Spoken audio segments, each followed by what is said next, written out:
Welcome everyone. I hope all of you are doing well. In this video, we will talk about on pulse oximeter, its purpose and use of pulse oximeter, and how to take a reading by pulse oximeter.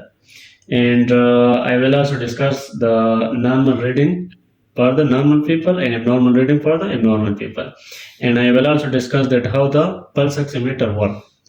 Now you can see over here, this is an electronic device which is used to measure the oxygen saturation level of the body and to measure the pulse of the human heart. So this electronic device is called the pulse oximeter. You can see over here, it has a screen. It has a screen and a button here. When you press this button, this become start.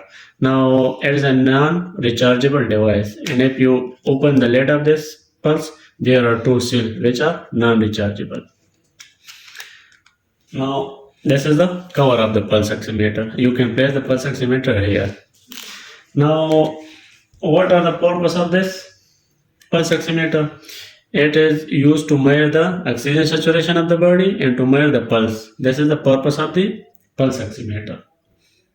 Now, what are the conditions that affect your oxygen saturation and your pulse? There are certain conditions which affect our body oxygen saturation and the pulse of our heart.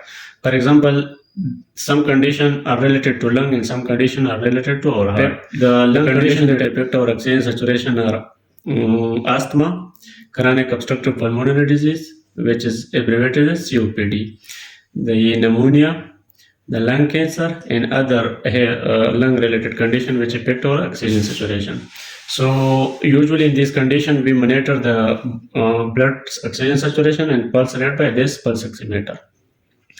Now there are some conditions which we monitor the patient oxygen saturation and their pulse by pulse oximeter. When the patient needs help in breathing, we actually monitor the oxygen saturation by the pulse. When we ventilate a patient and we monitor that whether the ventilator is working or not, so we usually monitor the ventilator by pulse oximeter. And we also monitor whether the patient needs supplemental oxygen therapy or not. So we monitor actually the saturation of the patient by pulse oximeter. And to assess someone's ability to tolerate physical exercise or not, whenever the patient is exercising, we actually measure their oxygen saturation whether the patient is tolerate exercise or not. To assess whether someone is stop breathing during sleeping. For example, in sleep apnea, most patient breathing is stopped during sleeping. So we usually assess the pulse and oxygen saturation of patient by this pulse oximeter. Now, how this pulse oximeter work? If you see the finger side of this pulse oximeter, there is a small bulb which you can see here.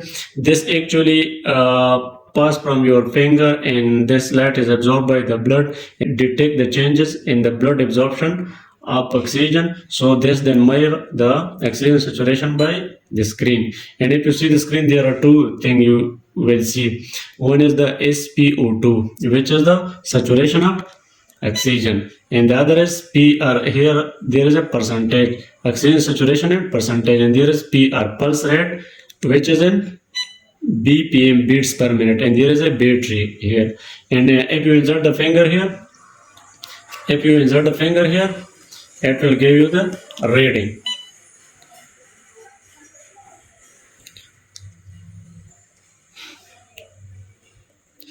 You can see over here the reading on the screen of the pulse oximeter. My reading is 98 and pulse rate is 70.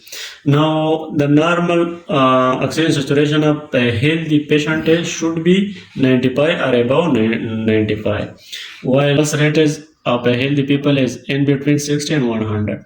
So this was all about on pulse oximeter. For more videos, subscribe, like, and share. So thanks for watching the video.